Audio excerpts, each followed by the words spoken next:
Did you start recording, David? I didn't see it pop up for it. But... Yes. Okay, great. I am going to walk through a lot of the both the mechanism and applications for our TELSEEK assay. But before I do that, wanted to give a little overview just of the company and make sure we're all on the same page with so just some basic market descriptions. So you have probably been in contact with Dr. Aaron Levy, our General Manager and Chief Commercial Officer. I am, again, Senior Field Application Scientist Manager, so I would be your main point of contact for technical questions. David Nordell is also on the call as our inside sales manager, and Ru Zhang is our director of global distribution, really more for Asia. So universal sequencing technology provides an innovative, low input, super long read DNA sequencing solution. We effectively are turning a second gen short read sequencer into data that is like a third generation long read sequencer. And it is a affordable kit that covers a wide range of applications, which I'll describe over the course of the rest of this presentation. So we provide the library prep kit and the analysis tools, and the rest of the required equipment are just standard sequencing workflow tools. Very briefly, we are all on this call because next generation sequencing market continues to grow globally, expected to grow by several $billions over the next few years, with growth really happening worldwide across all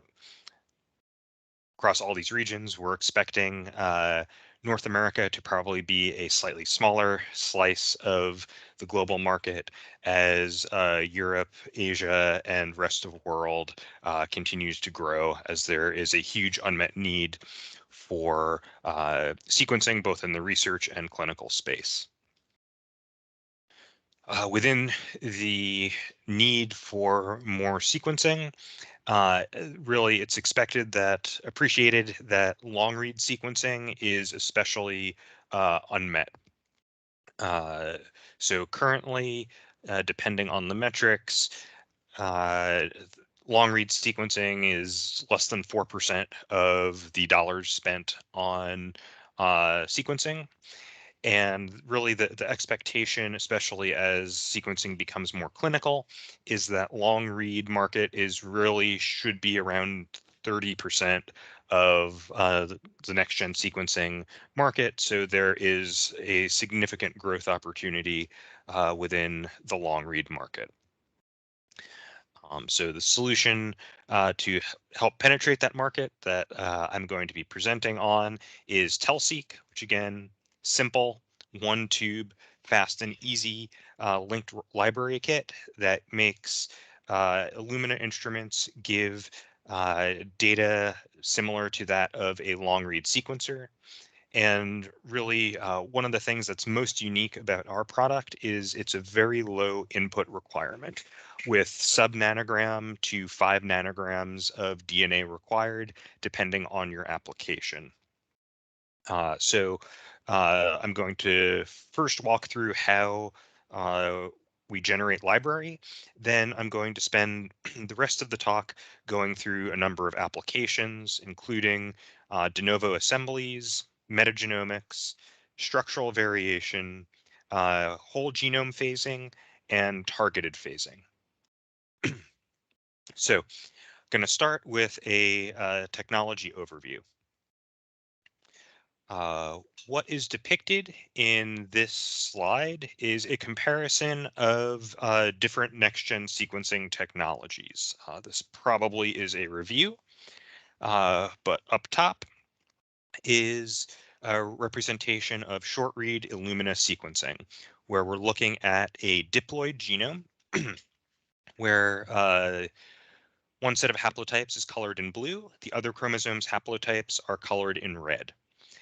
Short read sequencing gives you a highly accurate uh, sequence output, but a fairly short read length of 100 to 500 base pairs. This makes it challenging to create any sort of de novo genome assembly. Additionally, it is nearly impossible to phase short reads unless the variants of interest are within 500 base pairs of one another, which does not happen very often. Moving down to the middle cartoon, we see a representation of long read sequencing. And for purposes of this talk, we're pretty much talking about PacBio and Oxford Nanopore. So long read sequencing generates relatively long stretches of sequencing base pair information. With the case of Oxford Nanopore, the customer does have the option of shorter fragments at higher accuracy or longer fragments at lower accuracy. Long read sequencing does allow for de novo assembly of genomes, as well as some degree of phasing of haplotypes. In addition to the lower accuracy, the cost per base pair of data acquired associated with long read sequencing is typically higher than short read sequencing. In order to give the customer really the best of both short reads and long reads, we have developed a linked read product that is capable of capturing sequence information from DNA fragments greater than 100 kb in length. What you can see in our representation below is we are able to preserve the molecule of origin information prior to fragmentation of the library. And we use that information to link short library fragments back to the same molecule of origin, which allows us to phase haplotypes, since we're able to link the library fragments, and also allows for robust de novo assembly and also scaffolding of genomes, since we're able to span these very long molecule stretches. Really, we're just limited by the DNA fragment size going into our library prep. So I would like to walk through the mechanisms of how our library prep works. And as I mentioned before, our technology does not require exotic equipment. If you have a customer that is already doing library prep for some other next-gen sequencing platform, they have all of the equipment and ancillary reagents that would be needed to run our workflow. The entirety of our assay takes place in PCR tubes. So again, very easy to use. Working from left to right on this diagram, I'll walk through the major steps of our assay. To begin with, the customer isolates very long DNA fragments. Ideally, we want DNA fragments longer than 40 kilobases in length going into the library prep. I'll have a slide later on that shows the relationship between DNA fragment size and assembled contigs. But in general, if possible, you'll get the best data with DNA longer than 40 kb in length. If a customer can't isolate DNA at least 10 kb in length, they won't see much benefit to our assay. Customer will take long DNA fragments and mix that with a transpososome and our TEL beads. Our TEL beads can contain a 18 base pair unique identifier that's going to be bead specific. So that gives us approximately 2 billion different oligo tags we can use for labeling our beads, so we can handle very complex genomes. Once the bead, the transpososome, and the DNA are mixed together, the transpososome will bind the DNA fragments and also bind the barcode sites on the beads. So we will typically get 6 to 10 DNA fragments bound per bead, and our analysis assumes if any two library fragments map within 50 kb of one another, they come from the same molecule. If they map further than 50 kb from one another, we'll assume it's a different molecule, a DNA molecule, even if they share a barcode. So to this bound complex, we add a second transpososome for tagmentation, and the DNA is then broken, and we wash the beads, and a subset of the DNA fragments are going to contain both transpososome sequences, and we use sequences on the transpososome to generate amplicons that have Illumina compatible P5 and P7 tags on them. So going through this labeling process, you are left with sequenceable ready libraries that are compatible with Illumina instruments. And this is a very easy and simple workflow in terms of turnaround time and ease of manipulation of the DNA. So from isolated DNA to sequenceable library takes approximately 3 hours. That does mean if a customer was familiar with our workflow, they could potentially isolate DNA and end up starting to collect sequencing data all within the same workday. So really compares favorably to hands-on time of most library prep solutions out there. The So once the data have been acquired, there are a number of ways a customer can go about analyzing the data. So this diagram walks through two of the most common ways to analyze our data, and I'll also briefly mention a third way.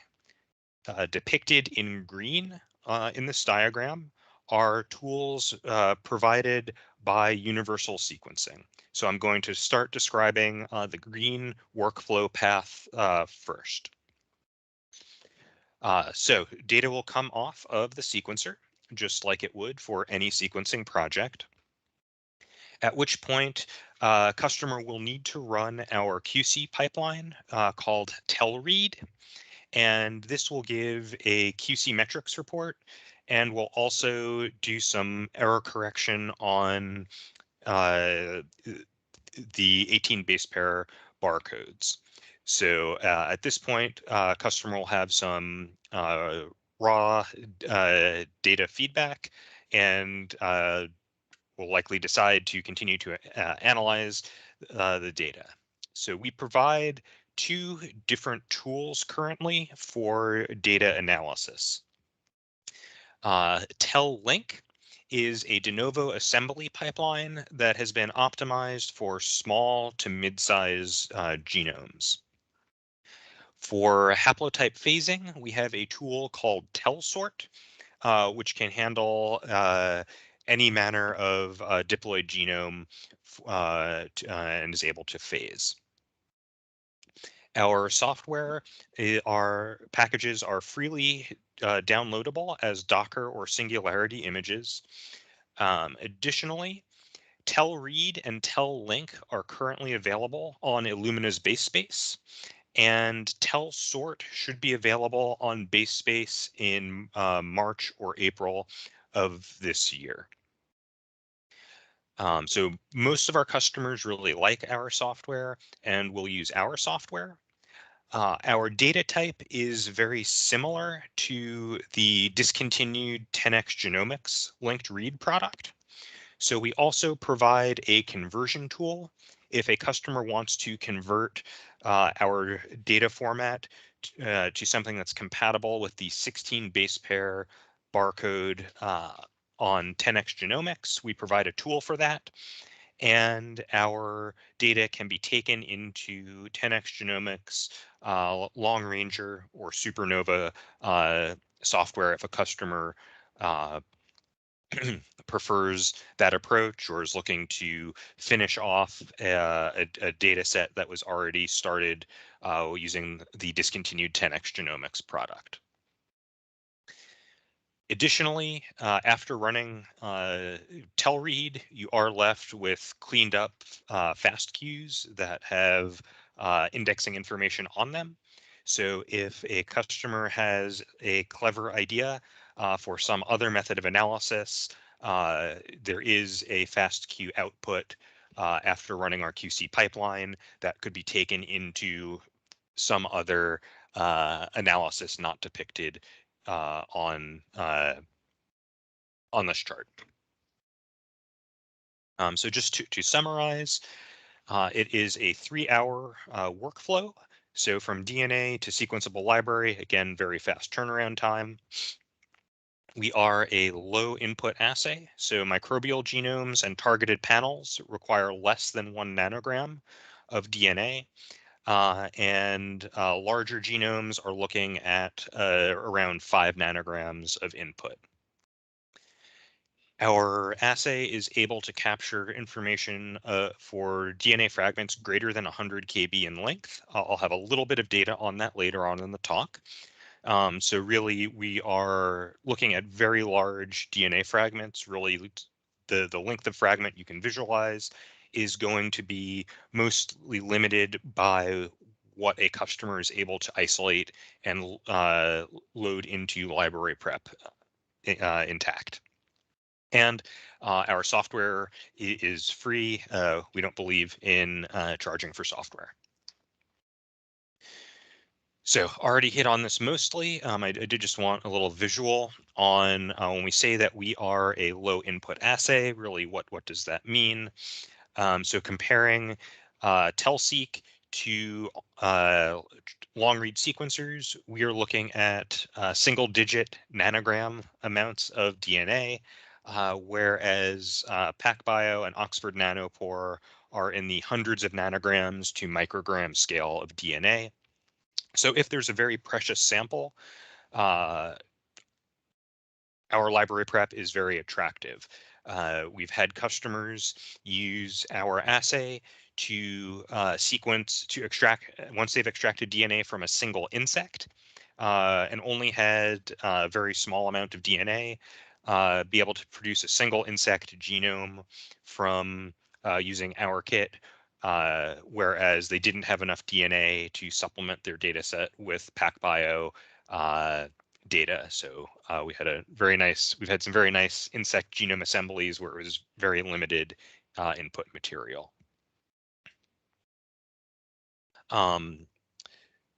So now I'm going to move away from the fundamentals of how our technology works and go into some examples of various applications of our technology. So like most molecular biology tools, I'm going to start with microbes and then move on to larger genomes. So we have a ongoing collaboration with Illumina across several application areas. This is a application note published by Illumina that describes microbial de novo sequencing using TellSeq and analyzing the data using the base space apps. Please note that this application note calls out the mini-seq or MySeq. We are compatible with every Illumina sequencing platform except for iSeq. In this application note, uh, we looked at a wide variety of microbes, so a bunch of different bacterial genome sizes and plasmid contents, as well as a range of GC content. Want to point your attention to the gel on the left. For this study, the average DNA fragment size was 20 kilobases. As I mentioned earlier, really 40 kb is going to be what we'd consider the best case scenario. I do like this paper because it shows what can be achieved with shorter than what we would consider optimal DNA fragments. And this may be more representative of what your actual real world customer base is going to see. Also want to mention on the right that we are able to handle high GC content genomes. Since we are an amplicon based library prep, there is going to be slightly lower yield in a high GC setting, but we're still able to prepare library and resolve those types of genomes as well. And I'll walk through some of the data from the app note just to go through what we found. So the top third of this chart is just describing what was known about the genomes used in this project. You can see a range of genome sizes, pretty representative of bacteria, 1 to 5 megabase size genomes, varied GC content.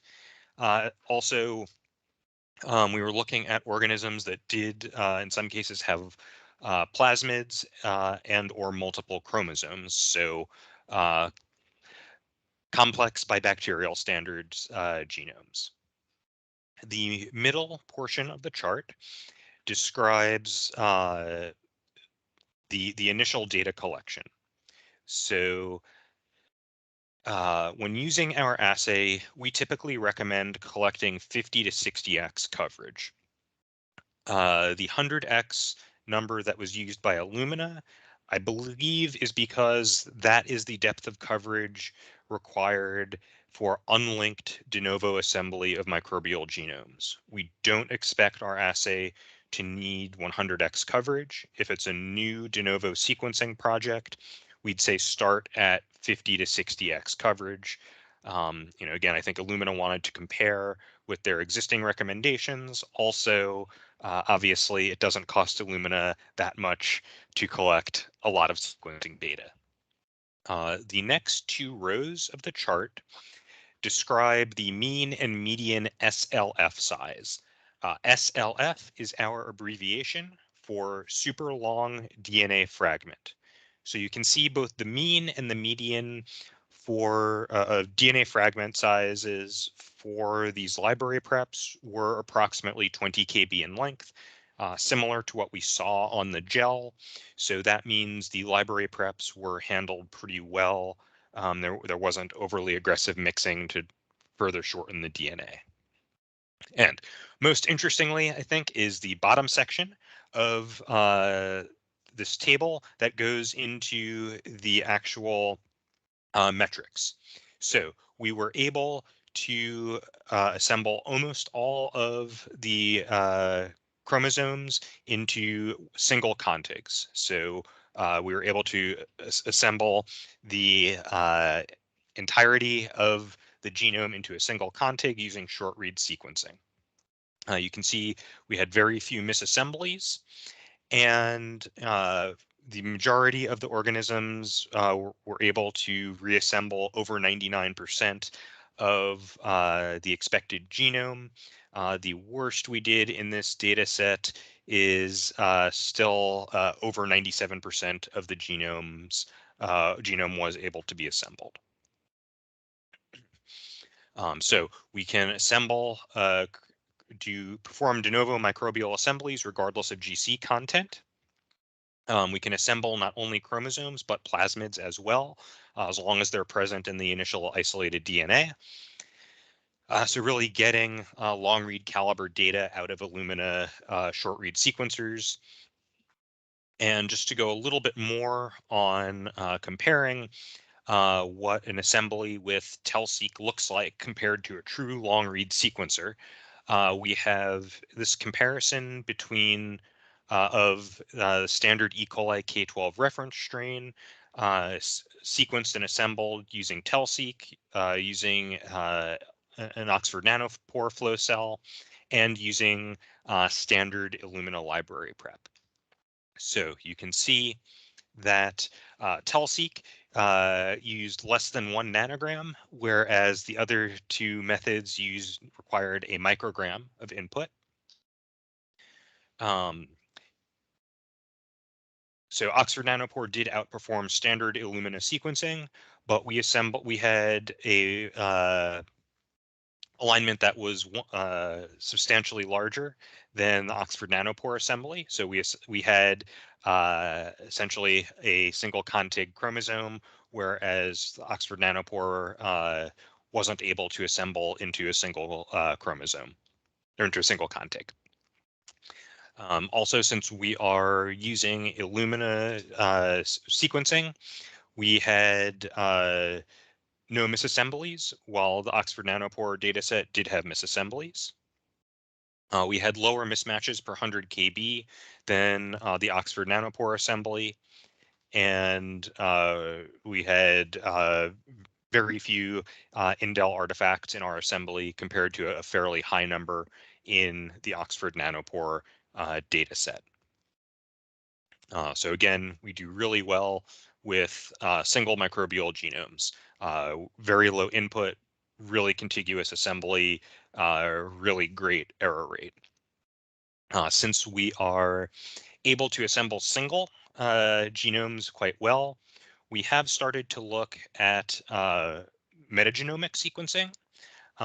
We are very close to having a strain level identification tool released. This is some early development work that we've been doing in developing out that tool. So to analyze a metagenomic sample, a customer would carry out the standard library prep, run our QC tool, run our de novo assembly tool, and then soon we will have a tool that will assign strain level identity and relative abundance to these assemblies. And this is some preliminary data where we purchased samples from ATCC, and this is a Mach 20 staggered mix. So it's a mix of 20 bacterial DNA samples present at different relative abundance, from 18% down to 0.02% abundance. And for this sample, we were able to assemble and assign strain level identity to the 3 most abundant tiers of organism. We were able to identify the other species, just the assembly didn't have enough coverage to assemble. So we're building out guidance around metagenomic sequencing as the tool will be available soon. Again, the wet lab steps and initial and analytic steps are already available. We're just working on an enhanced tool for actual strain identification. So we handle microbial genomes very well. I wanted to now move to talking about larger organisms. So first, we're going to talk about human phasing and structural variation. So for these data set, I'm mostly going to be talking about the genome in a bottle NA12878 and NA24385 genomes, arguably 2 of the most well-studied genomes in existence. On the left, you can see that the majority of our data from our TELSeq libraries mapped to the reference genome, as you'd expect. The data sets I'm going to be showing had the overwhelming majority, so greater than 90% of the DNA molecules were longer than 20 kilobases in length. Additionally, a significant number of DNA molecules in these samples were greater than 100 kilobases in length. And this really enables a lot of the complex structural variation and phasing that I'm going to share with you in a few slides. Just to also show in the right-hand diagram that we have high recall and precision rates for both SNPs and indels, that we can detect most of what's out there and what we're expected to find. As I mentioned previously, our data type are similar to the discontinued 10x genomics offering. And here we just wanted to show that we have similar to, if not better, performance than 10x genomics for phasing a human genome. So in this case, we collected similar coverage depth to what was in a 10x genomics dataset, but we're able to phase blocks approximately 3 times the length of the 10x genomics data with a comparable error rate. So really, we can produce similar data, if not better data, than the legacy 10x genomics product. Don't want to spend really too much time on the comparison since the product is no longer available, but we compare favorably. And just a reminder, if you're talking to a customer that had used 10x genomics before, we don't require any fancy equipment to use our system. As long as you have a PCR machine and a magnet for the beads, you can use our assay. I do want to talk a little bit about some phasing data. And the data over the next few slides can be found in our genome research article from 2020. So what we see here is phasing the MHC region of both some class 1 HLA genes and class 2 HLA genes. The coloration is based on the expected chromosome for a given haplotype.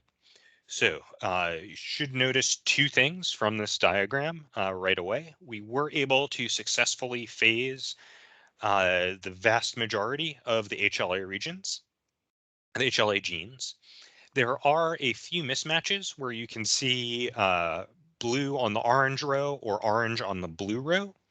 When we've gone back to look at these putative mismatches, most of these are occurring in regions of low confidence in the reference genome. So a lot of this is a challenging region to sequence, and these putative mismatches may actually be a reflection of the reference genome uh, as much as anything biochemically happening with our assay. I want to show just another example of why phasing is helpful for analyzing structural variants. This is also from our genome research article, and here's just a example region where there was a 19 kb deletion on one chromosome and overlapping with a 114 kb deletion that was on the other chromosome. So you could readily appreciate that if you weren't able to successfully phase the chromosomes, you would likely only catch that 19 kb deletion and might lose and not notice the 114 kb deletion that's in only the one chromosome. So again, we can phase diploid genomes in challenging regions such as MHC, and also phase different deletions that are overlapping. As I mentioned earlier, we really recommend using DNA greater than 40 kb in length. And here's our observation of the relationship between phase block size and input molecule length.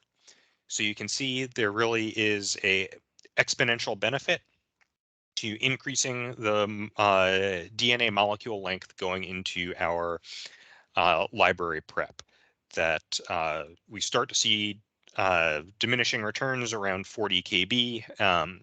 Also, it gets challenging to isolate DNA molecules longer than 40 kb in length. But we really do recommend trying to hit that 40 kb mark when possible. Again, the sample type that a customer uses and the needs of the project may also affect how long is long enough. Uh, we would recommend, as long as the customer can collect DNA longer than 10 kb, it's worth trying TelSeq, and it will probably improve their data. So I wanted to move to a little more on de novo assembly of large genomes and scaffolding genome assemblies.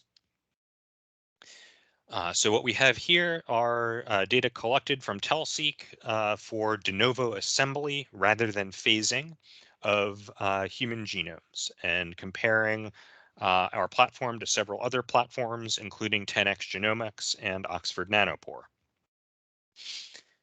So we were able to assemble a comparably large config to that of 10x Genomics, and better than the other platforms. We had the fewest misassemblies, so really, high quality de novo assembly that was reliably produced. We also had the largest alignment and the largest N50 for the human de novo genome assembly. So basically what I already said there, we can de novo assemble human-sized genome, really good error rate and great length. So a lot of the de novo assembly space is going to be non-model organisms, and many of these projects will use multiple sequencing technologies. So while we feel TelSeq is sufficient to give a robust genome assembly, here's an example of two different projects that had fairly good genome assemblies already with either PacBio or Oxford Nanopore that were further scaffolded using TelSeq.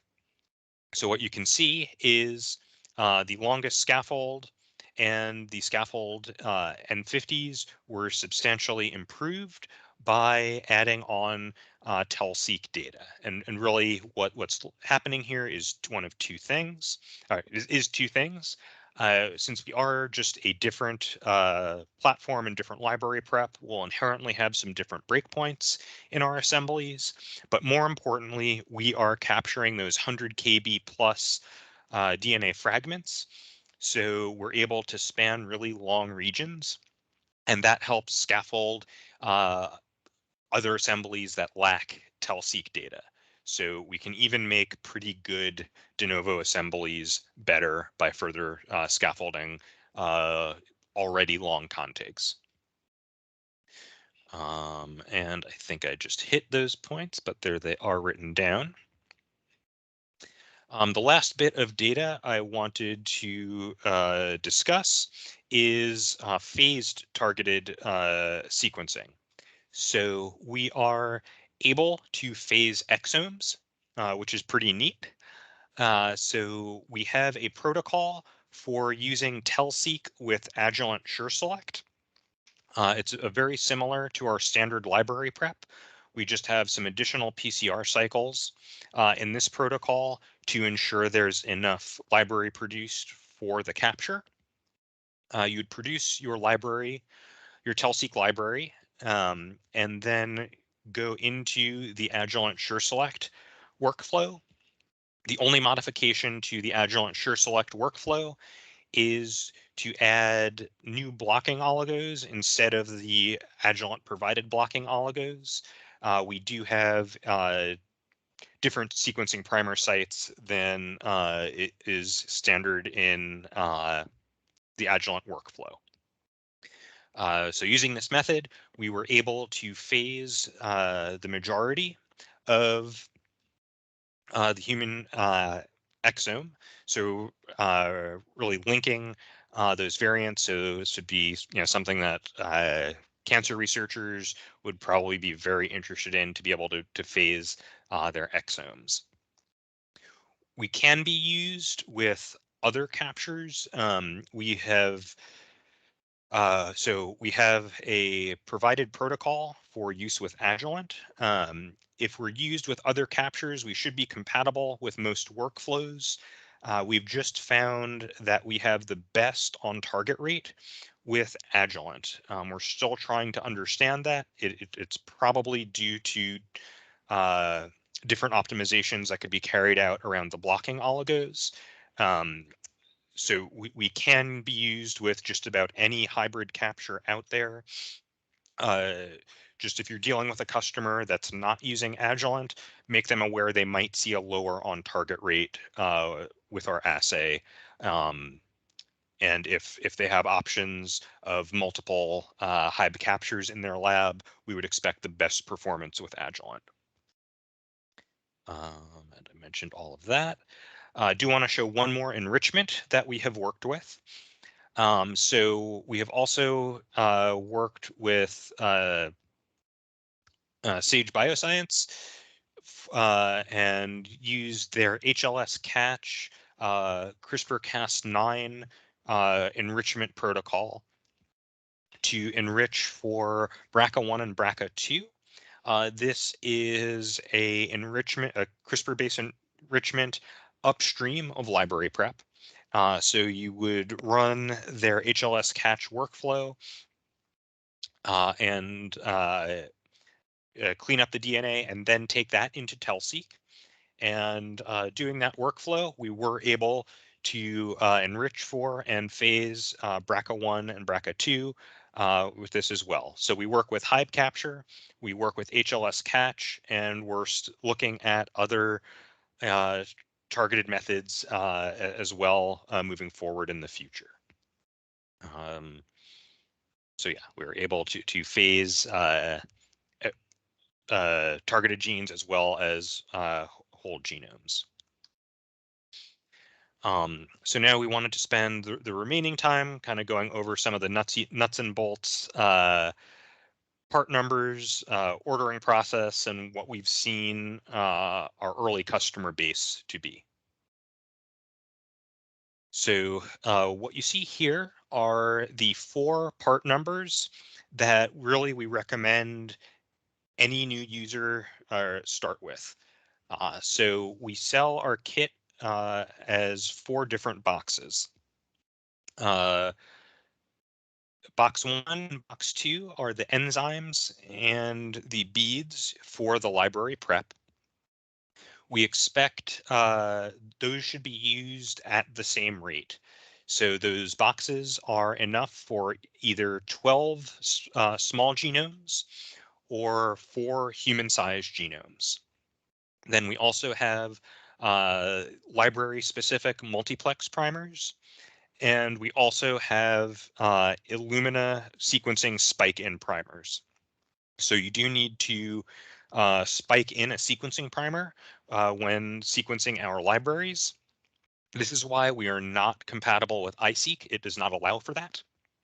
Additionally, our spike-in primers do not interfere with standard Illumina sequencing primers. So a customer could confidently run TELSEq assays on the same flow cell as standard Illumina libraries, and there will not be any cross reaction. Here is list price information and more description of those items. So this again is our standard low throughput option. We recommend customers start here just so they understand how much reagent is needed for their projects, especially if it's a customer doing de novo assembly of mid-sized genomes. We do provide guidance for 4 different genome size scenarios, but there may need to be some optimization for the amount of reagent used. So it's good to do at least 1 round with our low throughput kits, do just a small order to see how it works. We do also have higher throughput kits once a customer has a good idea of their project. So our high throughput kits are 6 times the volume of our standard throughput kits. So you can do 72 small genomes or 24 human-sized genomes with those parts. Like other vendors, our high throughput kits are going to be a lower cost per reaction than our standard volume kits. Additionally, we have 24 multiplex primers sold in 3 sets of 8. If a customer is planning on sequencing on a NovaSeq and doesn't want to mix runs, they probably will need the additional multiplex primers. We've found that the 24 sample limit that is set by our multiplex primers is fine for most projects. We have not yet had somebody wanting to sequence, a bunch of microbial samples on a NovaSeq S4 flow cell. So just really the limitation is you can plex up to 24 TelSeq samples on a given flow cell. And here is additional pricing information, including the high throughput kits. So I'm going to pause and come up for air and turn it over to David for the next slide.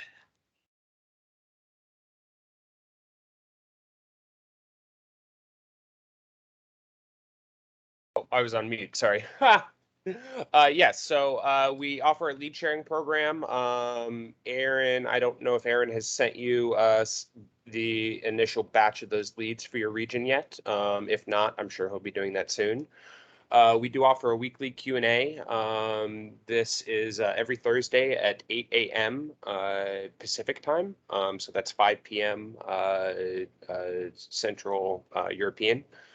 GMT +1, I believe. And we encourage you to invite your clients and any of your team members that have questions to join us at that Q&A. It's the great opportunity to connect with both Andrew and Tom and ask any scientific, questions or application-specific questions that they may have. I will be your, Aaron and I will work closely to provide you with collateral for marketing, press releases, other materials like that. And we have 2 options for you to place orders. I recently actually enabled the shop on our website for distributors and nonprofits to be able to place orders through our website. So you can do that just by going on the website and clicking on the items, and then it'll have you fill out the shipping and billing information, and then you can either pay with a credit card right there, or you can submit a purchase order for us to invoice you later. So that can all be done through the website. And then, of course, you can always just email your purchase orders directly to sales@universalsequencing.com, and then those will be processed within 24 hours of receipt.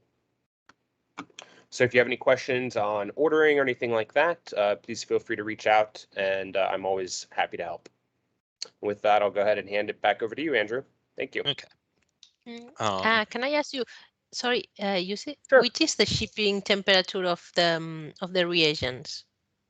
Yeah, so we ship them at -15, and they have different storage temperatures. So the storage temperatures are noted in the box for each of the items. So one of the boxes is kept at -20, and the other is kept at what was it, 4 degrees C? Yeah. Yes. Yeah. So the Okay. beads can survive shipping at -15, but the reason why we have the beads and enzymes kitted out as different boxes is enzymes -20, of course, and beads are stored at 4 degrees. Okay, so then it's fine, I guess, if we ship separately the -20 products with dry ice, I mean to the end user, and the 4 degrees products with cold packs, I guess. We used to ship using dry ice. However, we have found that there's no issue shipping the products together and using the gel packs. So that is what we do. Okay. The beads can be stored during shipping at that lower temperature, and they're fine for up to 15 days, I believe, is that cutoff. 10 or 15. I'd have to double check on that. But most of our shipments arrive fairly quickly. Okay, thanks. And so I just wanted to, as we close out and before we open it up to questions, just go over. So really the three groups of customer that we've seen most eager to buy our material are non-model organism reference genome projects or assembly polishing projects. Also microbial identification projects. We do lots of data on how good we are for microbial genomes.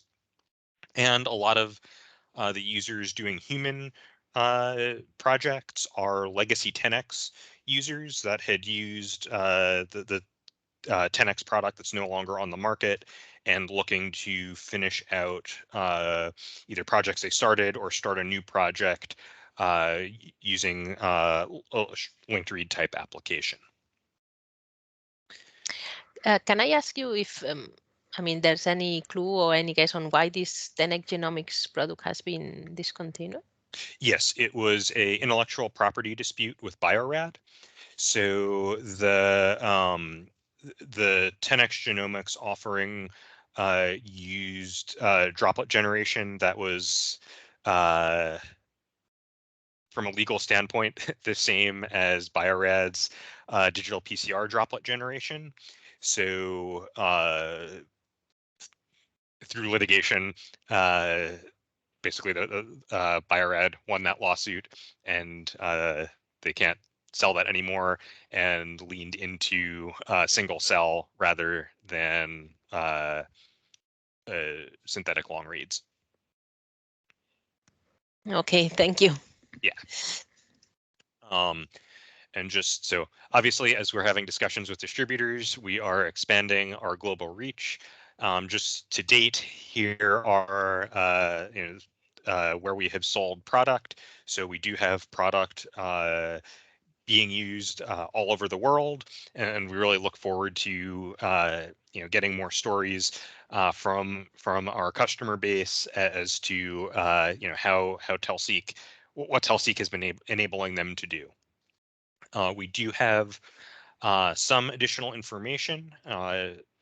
Didn't have time to go through everything. So of course, our corporate website is a great place for looking for getting protocols and general information. We have a video animation of the Telseq workflow available on YouTube. We have a growing list of customer webinars. So the first is from the Earth Biogenome Project. It's a video hosted at the University of Illinois. It's a very long talk, a very long presentation with several talks. Talks 3 and 4 at the indicated timestamps talk about some exotic insect de novo assembly projects using Telseq. We also have there was a Genome Web webinar that was sponsored by Illumina that features, it was a focus on Telseq, again, for non-model organism genome assembly. There's that cool story about the single insect sample genome assemblies of really trying to get a personalized insect de novo genome assembly. Probably the most comprehensive description of Telseq to date is our publication in Genome Web. It has both microbial and human data sets in there, really a nice overview of what's possible with our technology. And then I showed several of the key figures from the application note Illumina authored on TELSEEK, although there's some additional data there, and that's where you can find it on the web. And I just wanted to mention our collaborators that helped us generate the data. Obviously, a lot of work with Illumina. Alvaro Hernandez at University of Illinois did a lot of the insect de novo projects that we were presenting, and Sage Bioscience for its HLS catch technology. We've collaborated with them on that. I want to just close out with a solution summary. Just again, we've hit this a few times. We are a simple single tube fast library prep kit that gives you long read like data using a short read sequencer with very little DNA input, and we can do many applications, different applications with this reagent, and we're always looking to expand the number of supported applications. If you have questions, probably David and myself are going to be the ones you reach out to the most often. David for sales questions, me for technical questions. But I know you've also been in contact with Aaron, so there'll probably be some discussions with him as well. And we have a few minutes left for questions. If you guys have a lot of questions, I can stay past the hour if needed. I just have one quick question. Maybe I missed, but is there any brochure like presenting the technology that maybe our sales reps can use if they visit a customer too? Absolutely. I will send you that along with the copy of the presentation and a recording of the video. Fantastic. Thanks. You're welcome.